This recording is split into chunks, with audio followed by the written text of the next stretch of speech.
From Buffalo, Toronto Public Media and WBFO, this is Buffalo What's Next Producer Picks.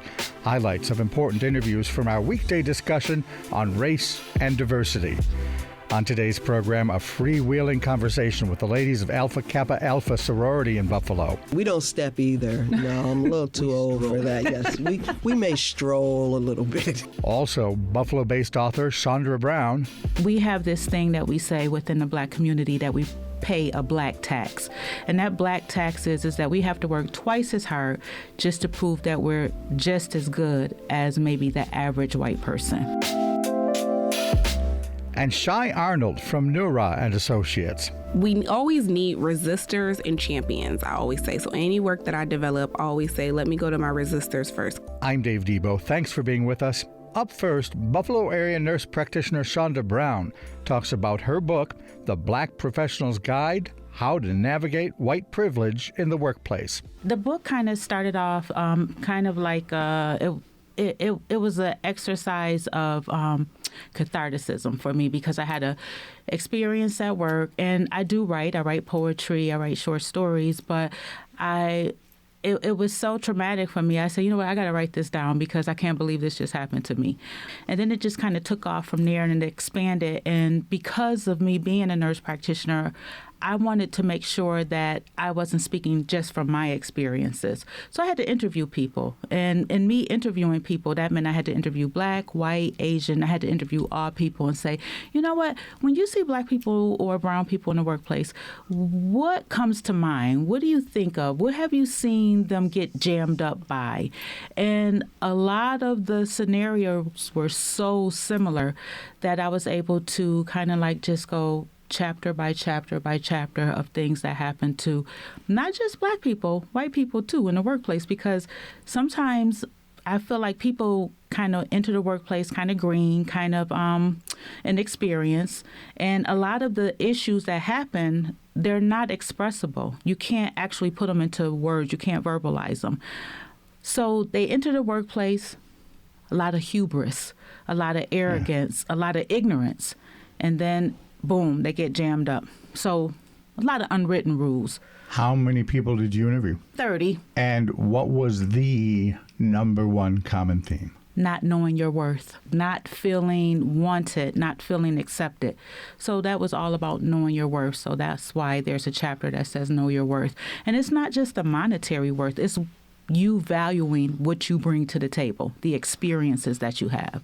And we have this thing that we say within the black community that we pay a black tax. And that black tax is that we have to work twice as hard just to prove that we're just as good as maybe the average white person.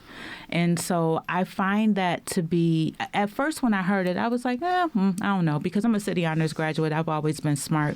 I didn't feel like I had to work twice as hard. I felt like it was kind of easy for me to fly under the radar and just get by. Mm-hmm. But then when I entered in the workplace, I realized that because I didn't want to be seen or perceived as lazy, I found myself working harder and harder while most people are just skating by. And you're not alone. I've read that in a lot of other places. I think back to Condoleezza Rice, obviously someone operating at the highest levels.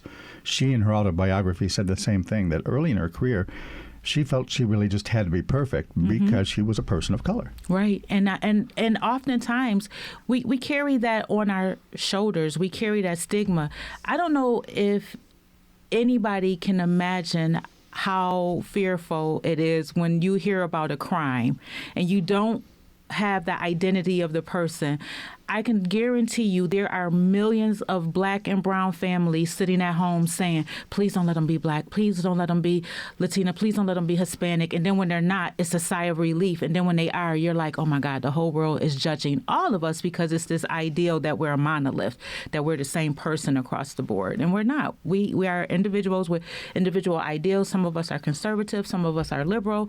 And then some of us just kind of play it easy and ride the middle lane. And I didn't want to play it easy and ride the middle lane. I wanted to take the bull by the horns and actually talk about some of the preconceived ideals that affect black people in the workplace. And is it your contention that these things really affect people of color to a greater degree? I do. Okay. I really do. I always feel like the punishment never fits the crime when it comes to the gaffes and the mistakes that are made in the workplace. And I kind of highlight that in my book. I have a friend. I'm very good friends. He's a surgeon, and he was a single man, and he liked to play in the workplace. And I used to tell him, you can't do that. You can't do Practical that. jokes, you're saying? No. Oh, He likes to, okay. a little naughty. The workplace was like his playground. So he's in the workplace, and he's dating, and he's doing this, and he's breaking hearts left and right. And I told him, I said, you got to be careful. You can't do what they do. And sure enough, what did they do? They took one incident that he, probably manipulated a little bit, and they blew it out of proportion, and he actually didn't practice for 2 years because he was fighting them legally in order to get off the blacklist that they tend to put physicians on. And I told him, I said, just because this person who looks like this does that, you cannot do the same thing.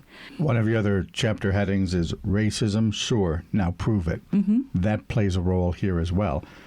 It's indescribable. The hairs on the back of our neck. It's a feeling in the pit of your stomach. It's the small microaggressions that are subtle. And you're saying to yourself, okay, wait a minute. I know it's racism, but how do I prove it? How do I prove it? And sometimes you can't prove how people feel, but you have to prove what they do to you. You have to prove the inconsistencies. You have to find parallel incidents from other people that don't look like you, that don't add up to what you're going through and what's happening to you. Joe, white guy did something, was treated this way. Jane, black woman, did something, she was treated that way. Mm-hmm. And Absolutely. you need to document. And you have to document, because me being a healthcare professional, if it's not documented, it's not done. It's absolutely not done. And I stand on that. So if you say like the best, the biggest lesson about real estate is location, location, location. Well, the biggest lesson you can take about the workplace is documentation, documentation, documentation, and you have to document it. And it's the subtleties. I tend to be a very direct communicator. I don't pull any punches. And I've been told that I've been tone checked. Oh, it's your tone, it's this. And I'm like, well, no, I don't see it, because this is the way I always am. So why is it my tone towards you, but towards other people, they're like, oh, I don't pay attention to her. That's just the way she is. So why is there this sense of fragility? And I always wonder, if I were a white male, would you feel it was my tone? You talked about that at the beginning of the program, that there was an incident that sort of inspired you to write this book. Mm-hmm. I don't want to drag you too far down a path you're not willing to go, but describe that or some of the other struggles that you've had. Well, that particular incident, there was a disagreement between myself and a younger nurse, a white nurse, and it was over a lab draw. And I was like, well, no, I think it's this. And she's like, no, it's not. It's this. It's this. And then she just started ramping up. Mm-hmm. She yelled. She screamed. She was throwing things. We had patients and we had coworkers who were witnessing. And all of a sudden, she started crying. She went home and she was put on a final warning. But then she kept having other incidents, not only with patients, but with other coworkers of color. And I'm like, how is it that she's like still here? Why is she still here? And I said, is this what privilege looks like, really? Am I watching it unfold before my eyes? Because I'm pretty sure if I had retaliated, it would have been against you. It would have been against me. Shondra Brown is with us. She's the author of The Black Professional's Guide, How to Navigate White Privilege in the Workplace. Book's 2 years old. Mm-hmm. Is it time to rewrite, or is everything in it pretty much an example that will stand the test of time, a classic, as it were? It is a classic. It is, until we can eradicate the ideal of these biases and these preconceived notions, is going to age very well. A few of my readers, my test readers, beta readers, I posted about it at home working on book 2, and the comments were, it's still relevant. Every single chapter, it's 11 chapters, and it's still relevant. So I think it will age well. The book is relevant, you said, as long as relationships have trouble. Yes, and it's the interpersonal relationships, because I feel like what kind of but prohibits people from becoming familiar with each other's distance and opportunity and experience. Like, I live in a very multicultural neighborhood. I went to multicultural spaces. I've always been in predominantly white spaces, so people have had access to me. But for those who live in the suburbs, and with the suppression of Black images in media and how you don't see these loving families, or you see one-ofs, because you do have your, The Fresh Prince of Bel-Air. You had the Cosby Show. You had the show with Officer Winslow, but you didn't see that. It wasn't common. And I know Black families who had mother and father who were lawyers, or had a dad who was a doctor. But if you don't see that constantly, how do you have access to us to know that we're everyday, ordinary people? Frame of reference becomes everything. Mm-hmm. How do you teach the person from Darien Arcade about the life that you lead? You can't teach them. You have to expose them to it. You have to show them, like, this is normal. This is commonplace. Now, we have a lot of TV shows that are out there now, because there's this whole ideal of inclusivity, which some people will call wokeism, which I don't understand, but inclusivity. So you have a reboot of the Wonder Years, and it's with a Black family, a Black family in the 60s. It's an amazing show. And I'm saying to myself, oh my gosh, that's what happened. My grandmother did this. If people could see more images like that, it would be a better place. It really would be, because you do have your Winslows, you have your Philip Banks, but then you just have your regular, ordinary family, middle class, just trying to make it. So, Jillian Hainsworth, the poet laureate, is a sometimes guest on this program. And last time she was on, she said, Dave, just go to lunch on the East Side. That integration is an active thing just by exposing yourself. Absolutely. Because let me tell you, I don't live on the East Side. I grew up on the East Side, but I don't live on the East Side. But I absolutely love the history, the people. As a matter of fact, I'm filming my own little access talk show, Coffee and Conversations with Cookie, at the Apollo. And whenever I'm down there, I just take in that whole area. It's right across the street from where the tragedy happened. I take in that whole area and I live it and I breathe it and I inhale it. And it is now becoming more and more integrated. It's not uncommon to see white people or people who I'm assuming to be Latino or Asian in those areas. And there's no animosity. There's no hostility. People have this ideal that if you come on the East Side, this is going to happen to you. Nothing would absolutely happen to anyone. They would be more so inclined to come after me because they know I'm a Black female, intersectionality. They're not going to investigate a crime against me as hard as they would a white person or Asian person. So if you come over to the East Side, there's a wonderful cigar bar there.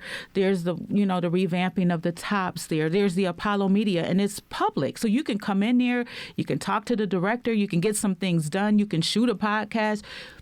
You just have to expose yourself. And it's the integration part that people are so fearful of. Where'd you grow up? I grew up in Buffalo.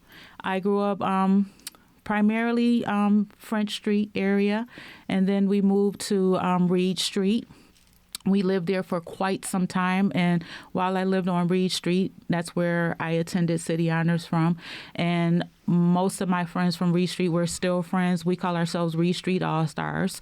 So, I mean, I'm an East Side girl, and I love it. I just love the area. And therefore, I've got to assume the shooting devastated you. No? First of all, I know there's a resiliency thing there. It's not even about because I don't want people to lead with that trope either, that because we're such a resilient people that it doesn't affect us. My best friend... That's a trope, you say. It's a trope. Okay. My best friend is the bookkeeper there, and I knew she was working that day. And when I got the phone call from one of the Reed Street All-Stars, because like I said, we all grew up on Reed Street. We're a group. We talk to each other. Did you hear about the shooting? What shooting? Tops. I was actually out in Hamburg with my mother at the casino. What shooting at Tops? Which Tops? Jefferson. My heart dropped. So I'm calling my girlfriend. I'm calling her. And her sister is calling me, she's fine, she's fine, she's fine. It was so unbelievable, so devastating. But what was even more so devastating is to have to go to work and not one of your coworkers ask you, are you okay? It wasn't even acknowledged. It wasn't even, I'm so sorry for your community. It was nothing. Do you think it was a matter of them staying away from it because it was a racial issue? I think that had some... If I'm going to ask you about it, I'm going to assume that it represents something different to you because you're a person of color. Mm-hmm. And I imagine that's a more difficult conversation to have. Anytime you're talking about race, it's very uncomfortable. It's very uncomfortable to sit here and be a person of color. But these are the tough conversations that we have to have in order to reach a common ground and a common understanding. So one way to do it is to acknowledge that this awful thing happened in a community that represents you. Even if I don't live there, I still have family there. I still have roots there. So even if I don't live there, I represent that community. I'm a person of color. I love that Tops because I love my friends that work there. So I might have at any given point in time have been sitting on the bench with my best friend, having a conversation with her on her break. I would just sometimes just say, what are you doing? Oh, I'm about to go on a cigarette break. Okay, I'm going to come sit on the bench with you. So that's home. That's family. So how do you acknowledge that these people had this tragic thing happen to them based solely on their color? And why did this person have so much access? That's the other part. The food deserts, the lack of resources is why they had to reopen that Tops, because there is no community market. There is no co-op. So it's a bigger picture, but just acknowledge the incident first, and then we could talk about the problems and how to solve them.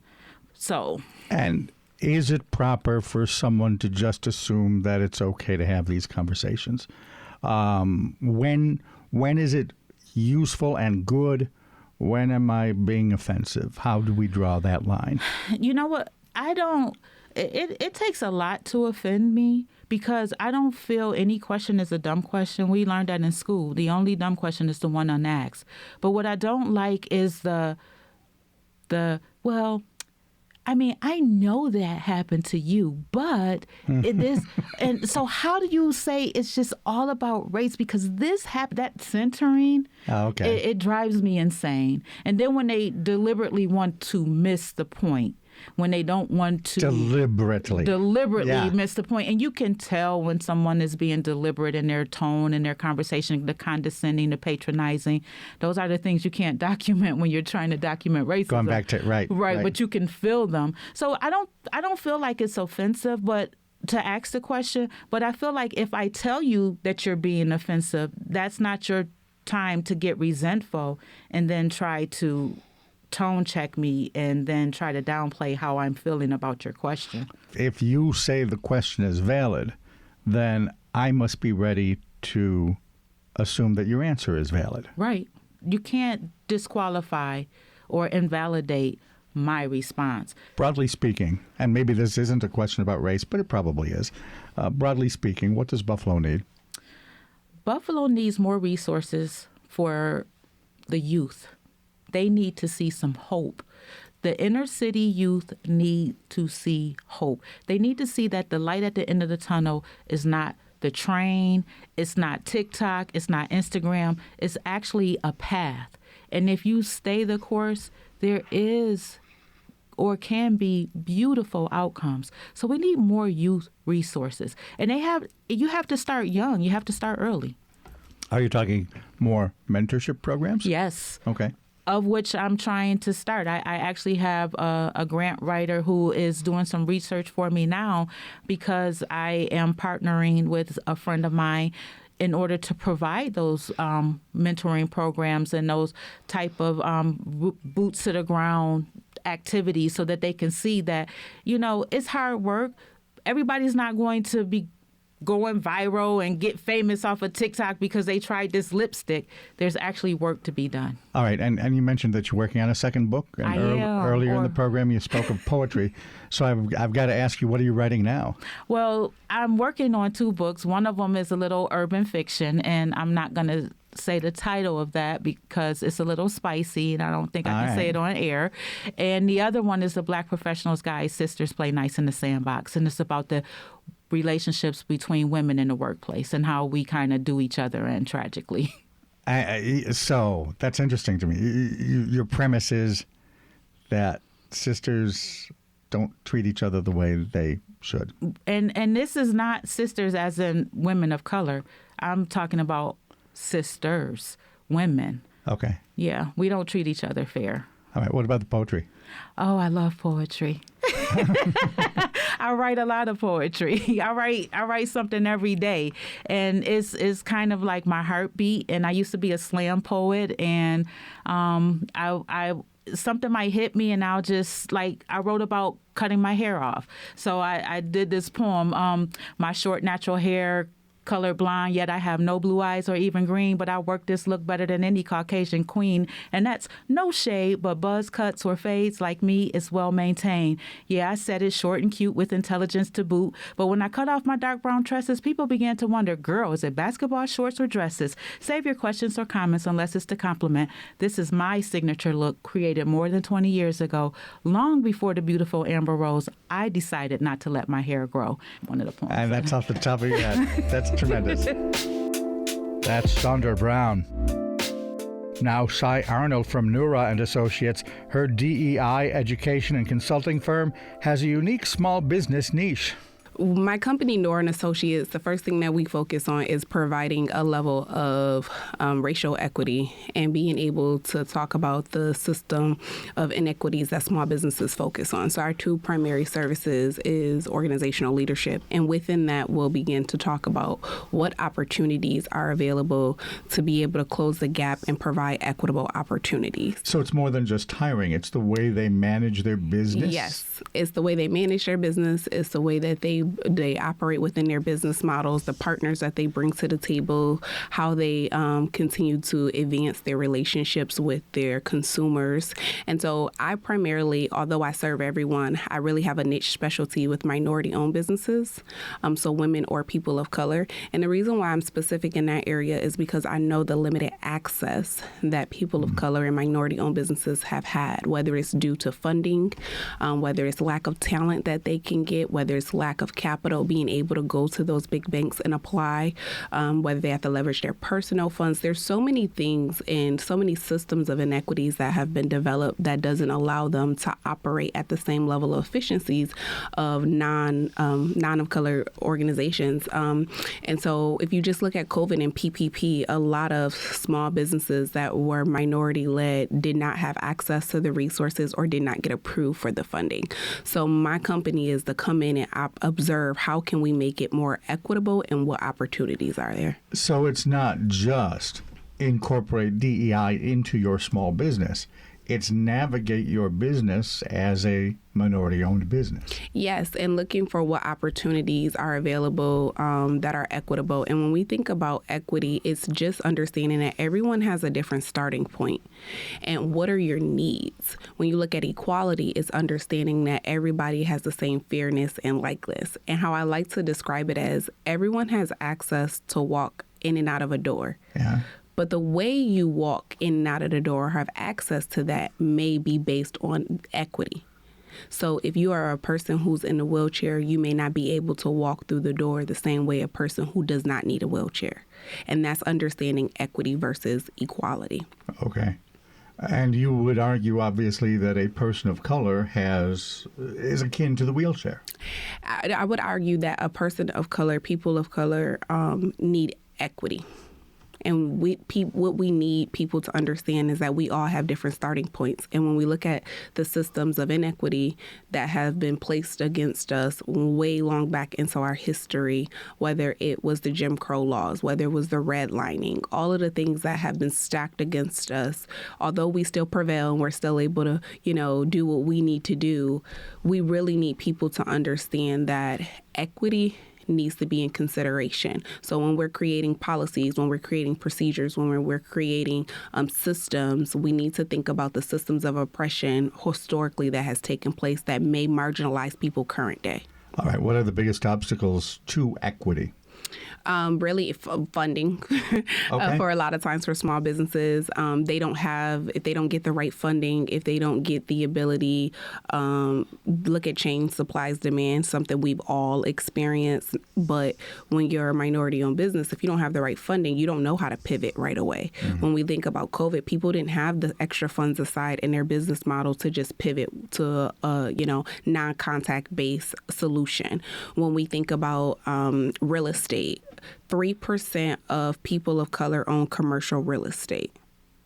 Three. Okay. 3. We're not even going to talk about home ownership, but just think about from a business perspective. So the brick and mortars or the things that create passive income, right? Or just stability when recessions hit. We don't have that. And so giving us more opportunities to get that type of lending. When we think about our experiences with government contracting. I know it's a big push right now for everybody to become minority women business certified or just minority business certified. But when we think about historically, all of the big contracts primarily always go to the same people and don't give access for other people.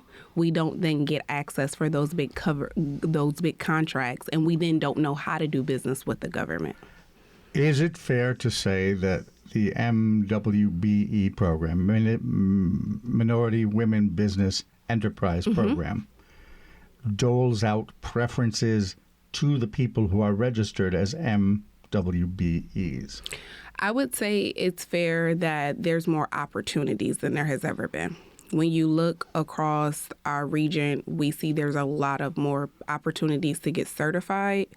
When I would say in terms of distribution, there's a lot more access than it was before. But the but in it is... I knew it was coming. No, that's one of the reasons why I wanted you to. Yeah. The but in it is everything is relationships. So it's kind of like a kid that goes to the playground that never knew how to climb up the monkey bars by themselves. So you give them access to the monkey bars, you give them all the tools, but sometimes you still need that person on the side that says you can do it left hand, right hand, right? And when you kind of get these certifications, you tell them where to go, but you don't have those relationships to walk you through. You either don't apply, you get scared, you do apply, and then you realize your counterpart probably got this at such a faster rate. It was an easier process to navigate. So although I love that there's more access, I think there needs to be more access with the ability of relationships and kind of that pipeline. Does the city or the county or whatever government entity is administering the MWBE program, do they need to change things, or is it really more just what you said, the idea of access and awareness?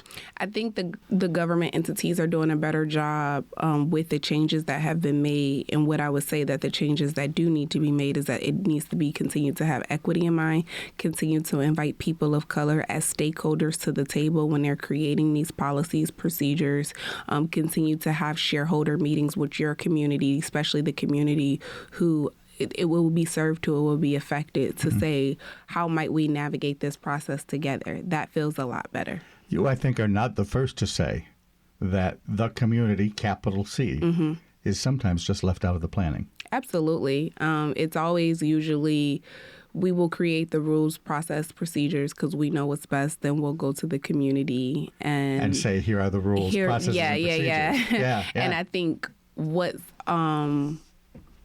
we always need resistors and champions, I always say. So any work that I develop, I always say, let me go to my resistors first, because that's going to be the person who's probably going to give me anxiety, tear it apart, give feedback that my champion won't, right?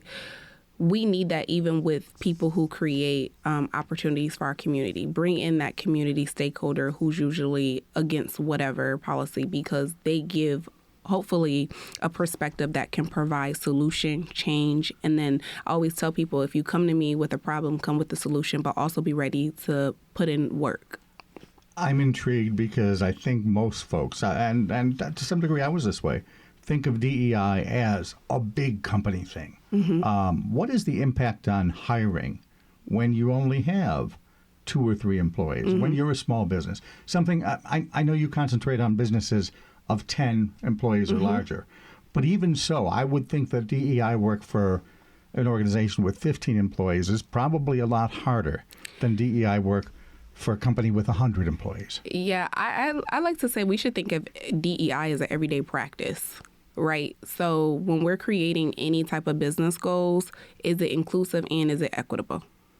Throughout the entire process. Throughout the not entire just a process. thing. Not just hiring. It's how we, develop relationships with our vendors, our accountants, our stakeholders. We engage with our customers, how we do online business, whatever your business model looks like.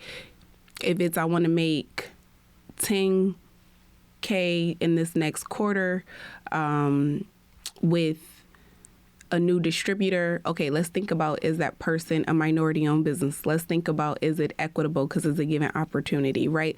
Let's think about when I want to hire. For me, I specifically, like I said, focus on minority women-owned businesses, although I work with a lot on, and the reason is because I can give them that coaching. So if we talk about hiring, when I focus on organizational leadership, it's mostly the business owner who wants to move on and do something else, but they kind of need their team to continue to run with the mission. So when you think about hiring, let's talk about venture capital. If I want to go and raise funds as a business owner, raise funds for my venture capital, I need to make sure I have a diverse team behind me because they have access to networks, they have access to rooms, they probably have access to information. And if I'm a tech firm and I want to go raise capital for VC funding, 9 times out of 10, they have access to information that I don't get as a woman-owned business, right, of color. So I need to make sure that when I'm hiring, although I want to create space for hiring people who look like me because we absolutely have the skills and ability, I want to create space for other people, and that's diversity. And then I want to make sure I create a culture of equity and inclusion so that they feel like they belong, they feel like that they're represented. And because here's the thing about it, when we create diverse, equitable cultures and inclusive cultures with any business practice, I don't care if you're a 2-man business or a 2 million business, you create more business revenue. Not only is it morally correct, you create more business revenue. There's an economic impact that is like crucial.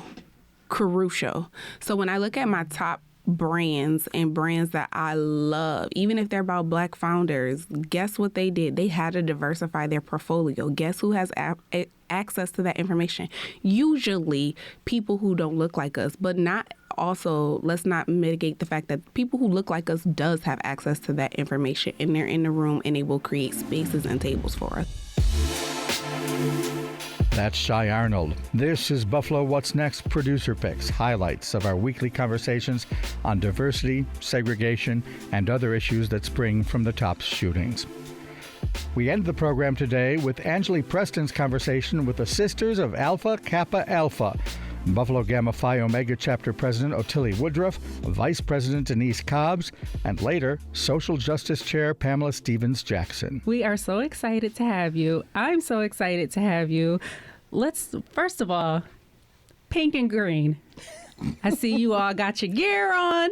Yes. Let's talk about, I have my pink and green on too, even though I'm not a soror, but I wanted to represent for y'all ladies because y'all were coming on. Yes. Let's talk about the sisterhood of the AKAs. How important is it? Well, let's say that we are a group of college-educated women with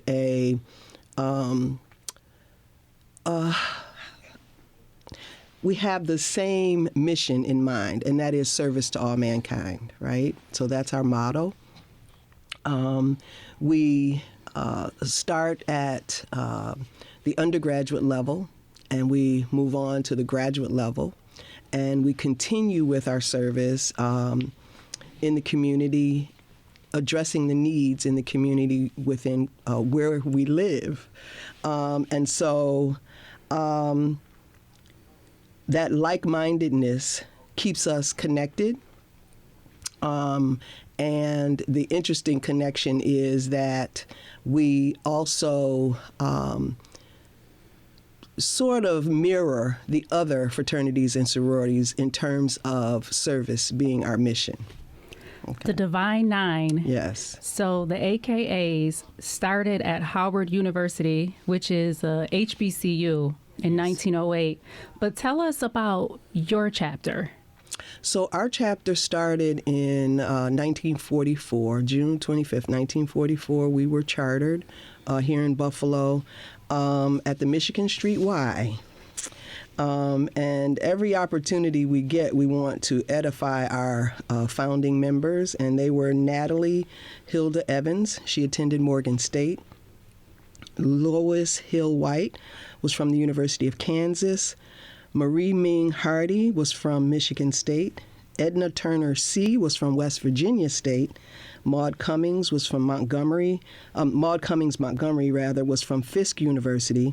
Frances Knight Hall was from Talladega. And Verna Horn Johnson was from Talladega. So the interesting connection there is that they attended HBCUs, which is probably where they were initiated. And when they came to Buffalo, most of them were educators, brought themselves back together again to form our chapter, Gamma Phi Omega chapter, in 1944. So tell us, because the AKAs and the black sororities started on HBCUs, but it's expanded. Buffalo State, my alma mater, Denise. Yes. Your alma mater, right? Yes, it is. Yes.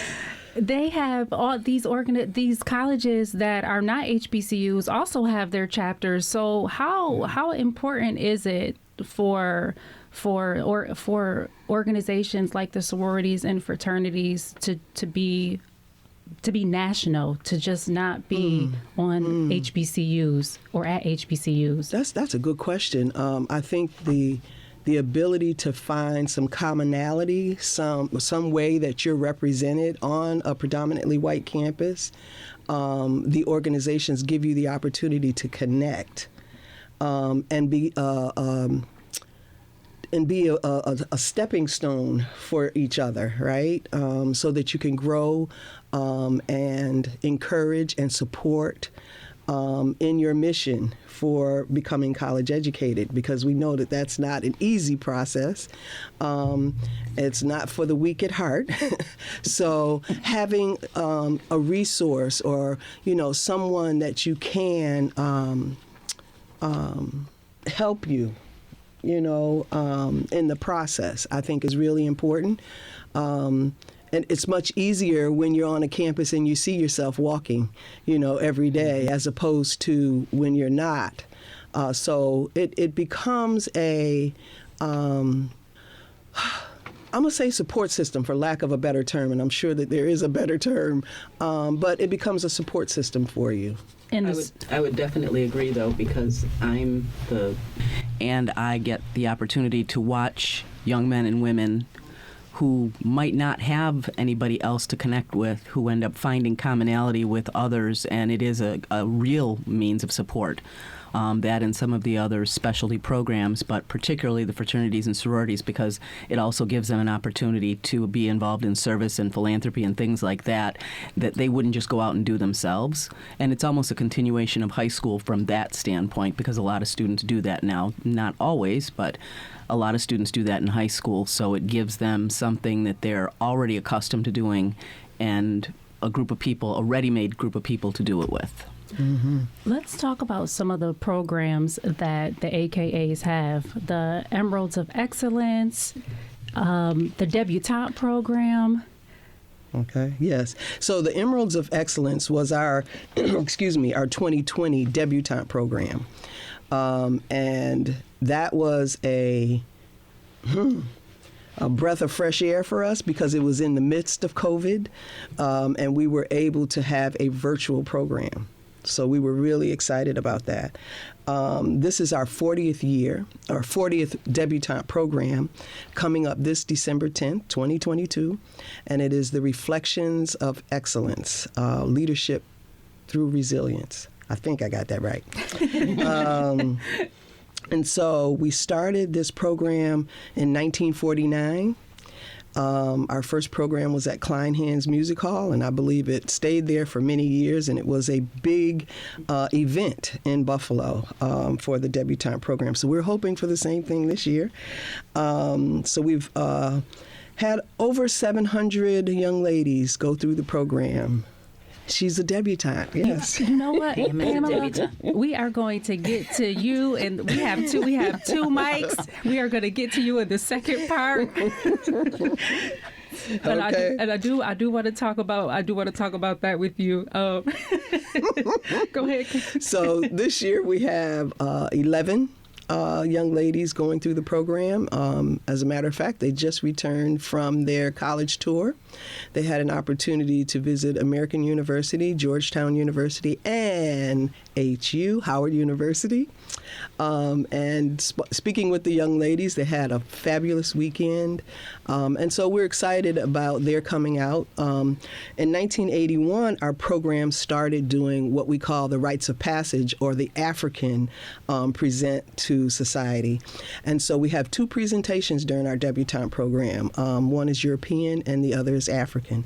So we're excited about our debutante program. It is our signature program. Like I said, this is our 40th one, and it will continue, and it services the community, we think, because of what it does for leadership and instilling leadership in our young women.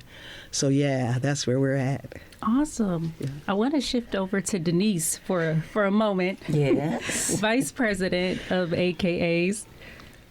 Can you tell us, what do you do within the organization? I certainly can. As Vice President, I am Program Chair, and just want you to know that AKA is heavily involved in volunteer and community work through what was called, under our past administration, our target programs, and are now known as our initiatives. It's often said that programs are the heart of AKA, and that is so true. In the past, our program targets theme was exemplifying excellence, and focused on HBCUs, the historically black colleges and universities, promoting academics and awarding scholarships to young people. We also focus on women's health care and wellness, building our economic legacy, the arts, Harlem Renaissance, and global impact. And now, under the new sorority administration, led by our international president, Danette Anthony Reed, we are presently embracing the theme for our 2022 through 2026 AKA programs, Soaring to Greater Heights of Service and Sisterhood. Our new initiatives include strengthening our sisterhood, and we're building on love, respect, and shared goals. We're empowering families by addressing childhood hunger, and they're calling that AKA CHIP, CHIPP, which is our Childhood Hunger Initiative Power Pack. And we're sending food items home on the weekends within local communities for children who are in need. This program is being spearheaded by internationally known superstar Miss Patti LaBelle. Okay, Patty. Okay, Patty Pies. Okay, the Miss sweet potato Patty. pies at You Walmart. might throw a few of them in there. And we also have our YLI, which is Youth Leadership Institute, which is a youth-led, highly interactive leadership program designed to empower and engage youth ages 11 to 13 years old. So the AKAs really try to include everyone from the young To the old. To the old. Mm-hmm. So everyone has a part in. Absolutely. Mm-hmm. Service to all mankind. Service to all mankind. That's our motto. Oh no, go ahead. Okay. I'm sorry. I'm on a roll. Go ahead. Yes. We've also taken part in building economic wealth, and listen out for that. Is going to be a credit union coming up. More information on that. Yeah. Building economic wealth includes supporting women entrepreneurs. They're out here. Yes, we are. Mm-hmm, yes, we are. Also enhancing the environment, focusing on tree planting and waste reduction. and uplifting the local community through programs, services, and practices. And we're definitely going to talk about that with Sister Pam, advocating for social justice. And I just want to say yes, sisterhood is our signature and service is our mission. Yes. And that, yeah, and is you done or is you finished? Let's see. Well, while I have the mic, I just want to give a shout out to NPHC, which is our National Panhandling Council, to Alpha Phi Alpha Fraternity, Alpha Kappa Alpha Sorority, Kappa Alpha Psi Fraternity, Omega Psi Phi Fraternity, Delta Sigma Theta Sorority, Phi Beta Sigma Fraternity, Zeta Phi Beta Sorority, Sigma Gamma Rho Sorority, and Iota Phi Theta Fraternity. And for those who don't know, those sororities and fraternities that Denise just named are part of the Divine Nine, the Divine Nine sororities and fraternities, and she named them all. Yes, I did. And we come together to serve social causes, including women's suffrage, civil rights, and of course, Black Lives Matter. Absolutely. I wanted to ask because we did have off air in our conversation before. I asked about line names and Otillie, no line names in the graduate chapter. So only the undergrads. Only the yes. And for those who don't know, line names are something that who would give the name? Would it be the president of that chapter of the sorority or the? I think it's the line that comes. The line that comes in. They come up with their names and their line name. Their line name and their personal name for that line on the line. And that goes with stepping and all that. Mm-hmm. Yes. Yeah, we don't step either. No, I'm a little too old for that. Yes, we may stroll a little bit. Well, stroll, stepping, at least you're moving. That's right. That's right. I wanted to name some names, and then you tell me what the significance of these names are, okay? Vice President Kamala Harris, actress Loretta Devine, actress Felicia Rashad. Sisters. Those are our sisters. Yes. They are your fellow sorors. Yes. So I wanted to ask, when the VP, Madame Vice President, became the first woman, the first African American, the first South Asian woman to hold this office, how did that make you feel? Ooh, oh my gosh. Outstanding. Yes, it was amazing. Yes. We just put on our chucks and pearls. Yes. And celebrated the fact that she was the first. Yes. Yes. It felt our good. Organization. Yes. Right down to the core. It just felt so good. An amazing, opportunity for that visibility at that level. Oh my gosh. I mean, words can't even explain it. And it's the epitome of leadership. Yes. It's what it is. It's what we do. We strive and we do. Mm-hmm. And because of the fact that she became a member at the Alpha chapter at Howard which was another plug because of the fact that that's where the organization began. Mm-hmm. We're gonna take a quick break because then I wanna switch out and get the chair, social chair, Pamela Stevens Jackson in here. Pam is fine. Okay. How are you? Doing well.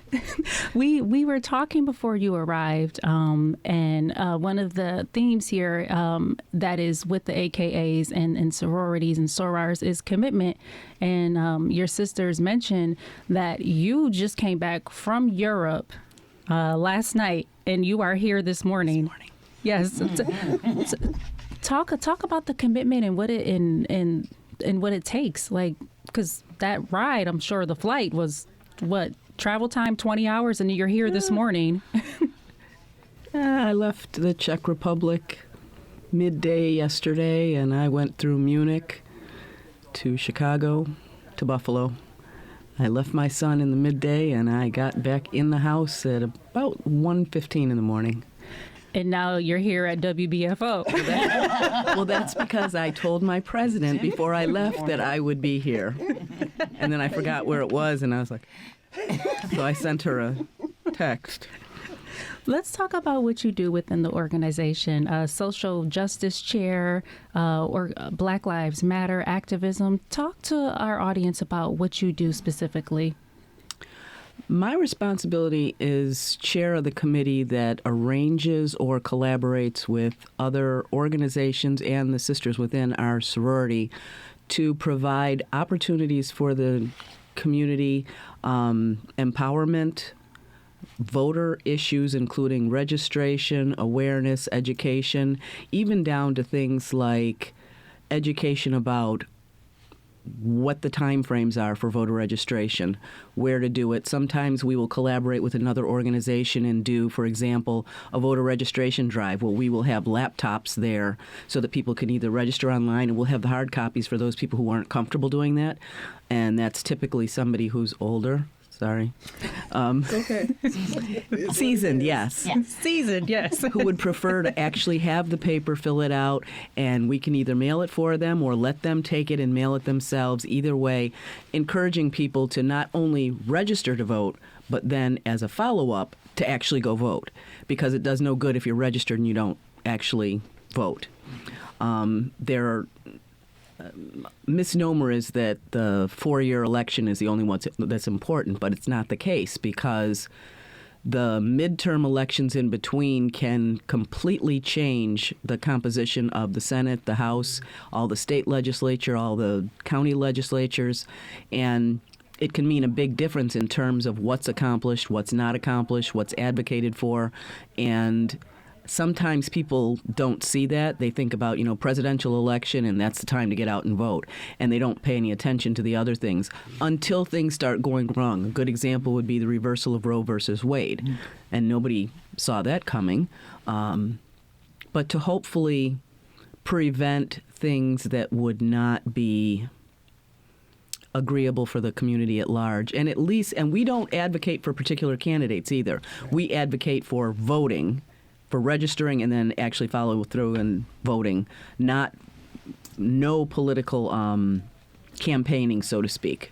However, if we do have sorority members who end up in office, we like to partner with them to assist them with their mission, to help them accomplish more, because it helps the more people you have involved, reaching more in terms of numbers and accomplishing more.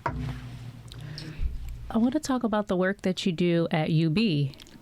So, director of fraternities and sororities? Yeah, it's sort of weird. I'm the assistant director of student engagement for fraternities and sororities, but there is no director of fraternity and sororities, but that's me. So I will say director when I'm talking to people elsewhere, because they don't understand it. If you say assistant, well, let me speak to the director. Well, there is no director. I am the director. Exactly. But the university doesn't permit that, so I'm the assistant director of student engagement. I'm responsible for all of the social fraternal organizations at the university. What are some of the things that students on campus that have pledged sororities and fraternities, what are some of the things that they express to you as to why they want to pledge or, become a member? For a lot of them, it's, for one thing mentioned by our president, a support system. It's an opportunity to have people who are like-minded and maybe similar backgrounds, similar experiences, but it's also an opportunity to give back collectively, because it's difficult, like as a random student, especially if you came from someplace else, to just go out and do something. But if you have a group of people that's already doing it, all you have to do is join them. And typically they are, and I have not just the NPHCs, I've got all of the fraternal organizations. Sometimes they do it as a system, so it's all of them. Sometimes they do it as individual councils or even individual organizations. What is the significance of pink and green, and also the pearls? Oh, okay. Well, Yes, pink and green gotta is our colors when the organization was founded. It's actually salmon pink and apple green, specifically trademarked and licensed. Okay. We're also the only organization that has our call and our pinky trademarked and licensed. Yes. Wow. You can go online and you can click the soundbite And there's actually a person from the international headquarters that did it. No, I'm not going to do it. So the pinky and the call. I want to take it back to when we had a Making Black America screening documentary that aired on WNED PBS for the past few weeks, and it spoke about these Black communities that were created in the face of racism, segregation, and sororities and fraternities were a part of that discussion. And at the when the snippet came on, there was someone in the audience that was like, "Ee!" or did like ski-wee. Yes, that was us. Where did that come from? That I have no idea. I've never even heard, where it originated. But my mother was a golden soror, which means she had been in for 50 years, and she talked of ski-weeing at Bethune-Cookman College, because it was college then, not university, and that was 1954. Right. So wow. that was a long time ago. Yes. Well, ooh, you're going to make me find out. I got to find that out now. Otilie's going to go Everybody's Google. going to take out their phone and Go right to Google.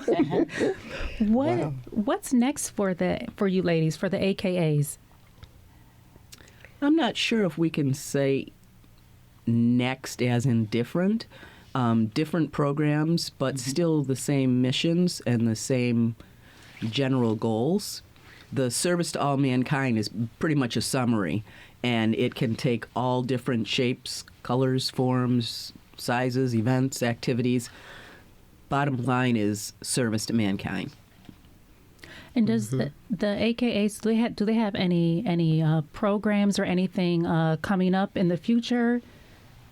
Yes, so we have our debutante program, December 10th, 2022, at the Buffalo Niagara Convention Center. At 3 p.m., we have our Rites of Passage program, and then our pageant and ball begins at 7 p.m. The Buffalo Convention Center, is that open to the public? Where can people can they get tickets? Yes. So tickets are on Eventbrite for the pageant and ball. The Rites of Passage program is open to the public, and it's free. Oh, free. We like that. We like free. Okay. Well, that's the cultural part, because we would want people to be able to, regardless of financial standing, to be able to see, experience, participate in that portion of it, because it's the, I don't want to say more important, but it's the African portion as opposed to the European, which is the cotillion sort of activity. Trying to figure out a word for that. Yes. Does anyone have any, we're closing in on our final minutes. Does anyone have any final thoughts or anything else that they wanted to talk about or discuss about the AKAs or your trip from Europe, your mad dash to get to the studio this morning? I know, right? And I ended up behind a police officer on the 33. Now, normal me, I probably shouldn't say this, but normal me, I'd be doing 80, 85. He was right in front of me, and he was going 55. So I stayed right next to him, and I didn't ever look at him, but I could see him out of the corner of my eye. So eventually he moved over and moved up, and I moved over and moved up behind him. So as fast as he went, because he can't be clocking me behind him. Yeah. All he can say is I'm parallel. He can't say how fast I'm going. Like, Mr. Police Officer, get out the way. I'm late. That's what I was thinking, but I didn't do any different. Don't give me a ticket. Can't give me a ticket. Well, thank you, ladies. Well, thank you for having us. We really appreciate this opportunity to talk about the things that we're doing in the community, because they are very important, and the fraternities and sororities are very important to our community. So thank you for giving us this opportunity.